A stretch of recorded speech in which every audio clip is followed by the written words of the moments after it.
Just a little 360 here.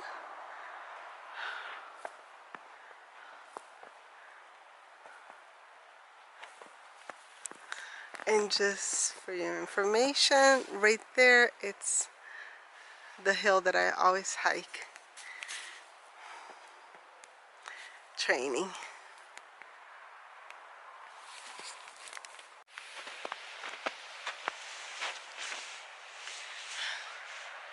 Hi everyone, I'm Deb Campus. Hope you guys are having a great day.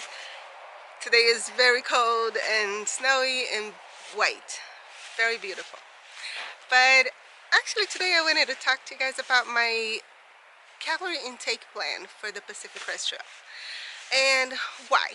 Because I believe knowing and planning your calories will help get a bigger, chance at least for me. I feel like I will have a better chance at, not getting sick and suffering less injuries, especially stress injuries on my musculoskeletal system. So the first thing I'm going to be talking about is about my current weight and why. Second thing is the calories itself, my intake versus my spending through hiking. And third one, I want to take you guys with me to a little shopping that I did at Walmart. I didn't do the shopping, I was shopping, and then I decided to just go investigate what foods would be good for the trail.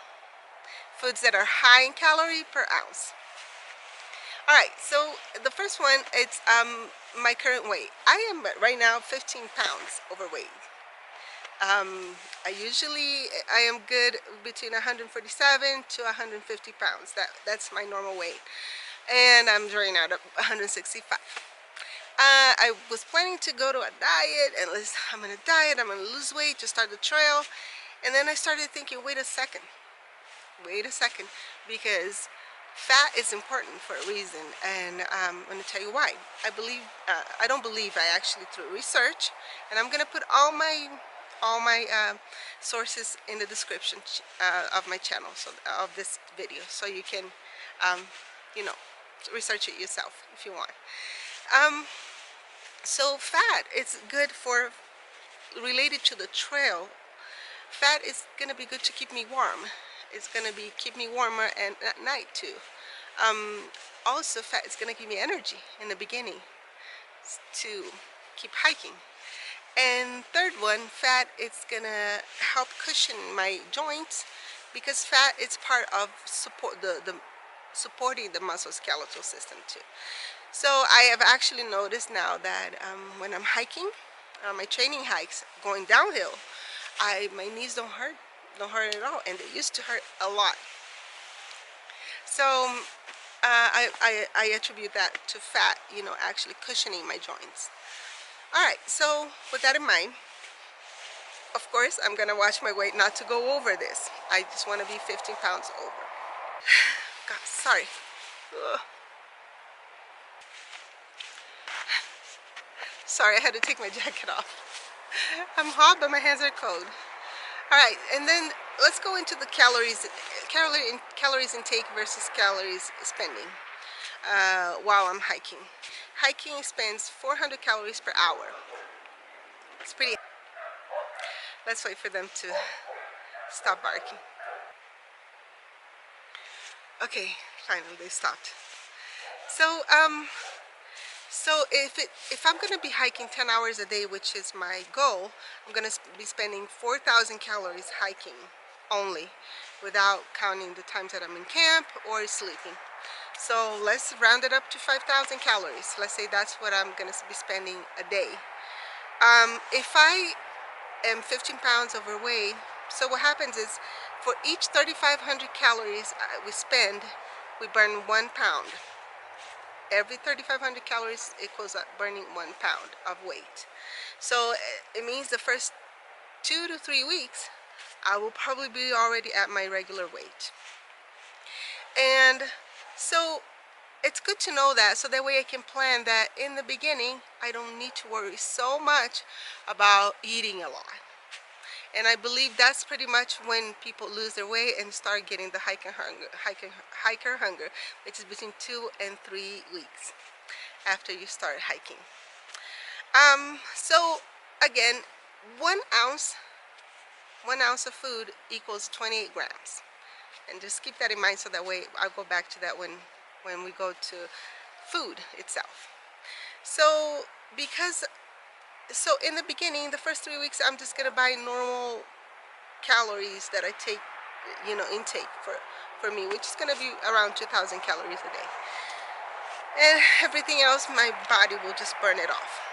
Once I start noticing that I'm getting to my weight, or maybe start going underweight, that's when things are going to become a little more tricky, because then I'm going to start really paying attention to upping my intake in calories and carrying more food in my backpack. So let's say I'm planning to buy around 3,000 calories a day in the beginning in food. So how much would it be in pounds? How much is that going to mean for me to carry? So this is what I did. 3,000 calories divided by 100 calories per ounce will give me 20 ounces a day of food. So if my stretch is five days, then I'm going to be carrying around a little bit over 6 pounds. Once I lose weight and I go underweight and I have to up my calorie intake, then I will also have to start carrying more food. Now, why 150 calories per ounce? Because that's most of high calories food. That's what they have, around 150 calories. If I aim always to buy food that says around 150 calories per ounce of food, per 28 grams, then I will carry less food. Alright, so now let's go to Walmart and let's see what I was able to find around that count of 150 calories per ounce. One thing to keep in mind is that I'm vegetarian, so I don't eat much meat, but I did include some things on that I saw just for consideration, or if it's something that you're interested. But for me, I don't eat meat, so it's not gonna be much of a choice for me. Alright, so let's get there. Alright, so starting here, I found this is my protein that I want to take. So this 1 ounce would be approximately 150 grams. So 150 grams per 1 ounce, it's very good. Yay, I love music. Alright, so here at Walmart, mixed nuts. 28 grams, exactly 1 ounce, is 170 calories. That's pretty good. If I ate meat, which I don't, this looks good. It's 90 calories, is beef jerky, but it's for 1 ounce, so that's pretty good too. But I don't eat meat. Okay, so this is pork skins, which I don't eat as well, but if I did, looks like a good option. For half an ounce, it's 80 grams, so 1 ounce is 160 grams. So right here I have medium cheddar cheese block, and 1 ounce, it's 110 calories. So I think most of cheeses are around this average. So again here, tortilla. This is the fajita size, and this one is 110 calories for a little bit over 1 ounce. Okay, let's go to the chocolate section, which is my favorite. Okay, these are one of the chocolates that I like, Almond Joy. Let's look it up. Almond Joy, 2 pieces, which is 1 ounce, is 130 kilograms. It's pretty good. Shortbread. So any shortbread cookie, yeah, a little bit over 1 ounce. It's 160 calories. So let's see, sandwich cream cookies. It's kind of like the Oreo type. Just a little bit over 1 ounce. It's 160 calories. That's pretty good. The Walmart brand. Let's see how much. Yep, 28 crackers, which is a little bit over 1 ounce. It's 150 calories. That's pretty good. Again, I love these Ritz crackers. These are the wheat ones, and they are for a little bit over half an ounce is 70. So 1 ounce would be around 130 grams.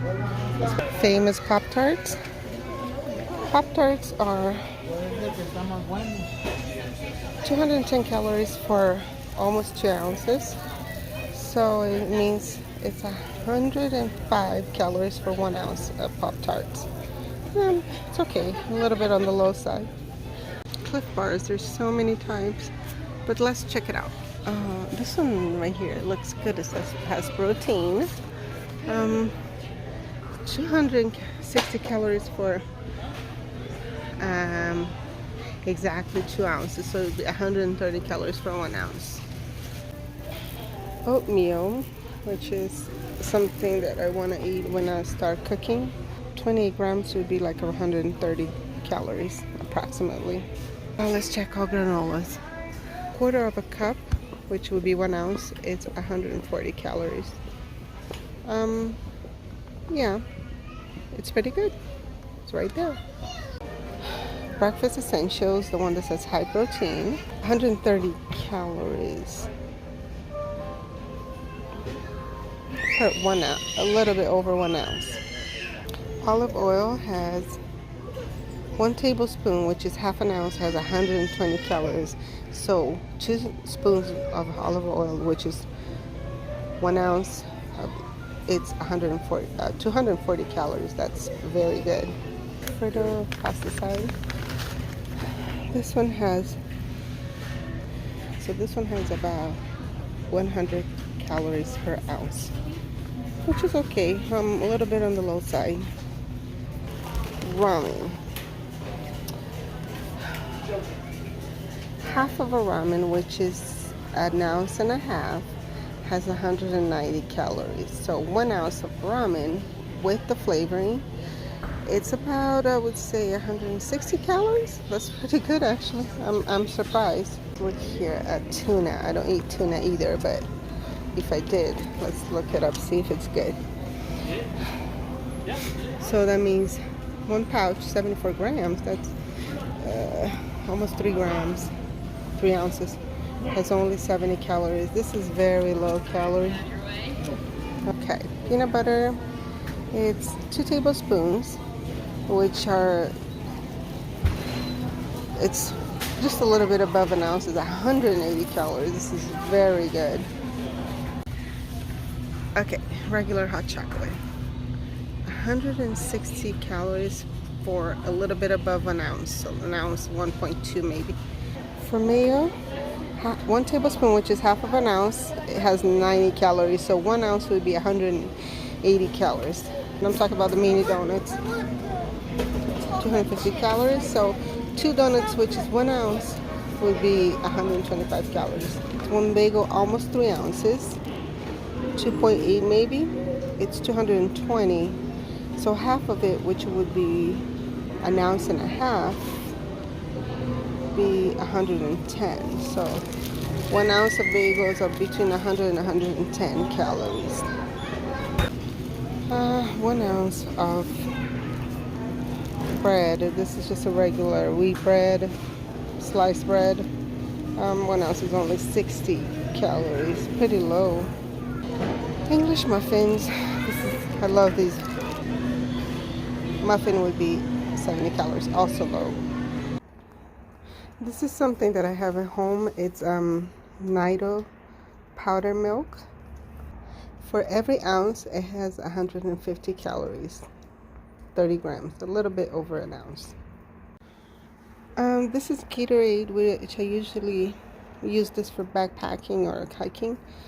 It's not the perfect electrolyte, but it does have enough what I need of potassium and sodium. One for less than 1 ounce, it has 90 calories. Even though this is not going to be part of food, it still has calories, which, you know, for snacks and stuff can complement snacks. So that is it. So those were mainly the most foods that I was able to find that I'll be able to buy. I unfortunately here in my town, the dollar store was closed today, so I couldn't go to a dollar store. But now I have an idea. That's why I didn't go much for brands. I went for the product itself. Planning for my food intake and my calorie intake, it's important. I believe this would be even easier for me if I were to send resupplies to myself on the trail, but I'm not gonna do that. I'm gonna be buying food throughout the trail, so it's even for me more important to know ahead of time. And the reason why I make these plans are just so it's easier for me on the trail, you know, so I don't have to think too much. I already know. I already know what to do. I already know what I'm looking for. So it'll make my hike easier with less stress in logistics and food and all that. All right, so what about you? If you're planning a through hike, what do you have in mind to do? Are you planning anything, or are you just not worried at all? Let me know. I like to learn from other people too, so that way sometimes I can also, you know, introduce new things to my ideas. I hope you guys are having a great day. I hope you guys are having a beautiful week. I hope you guys had a wonderful Thanksgiving, and I hope you guys are getting a chance to get outside, if possible. It's not that possible right now, but hey, you never know. Alright, so take care and have a great day, and I will see you guys in the next video. Alright, have a great day, and I'll see you later. Bye. Peace.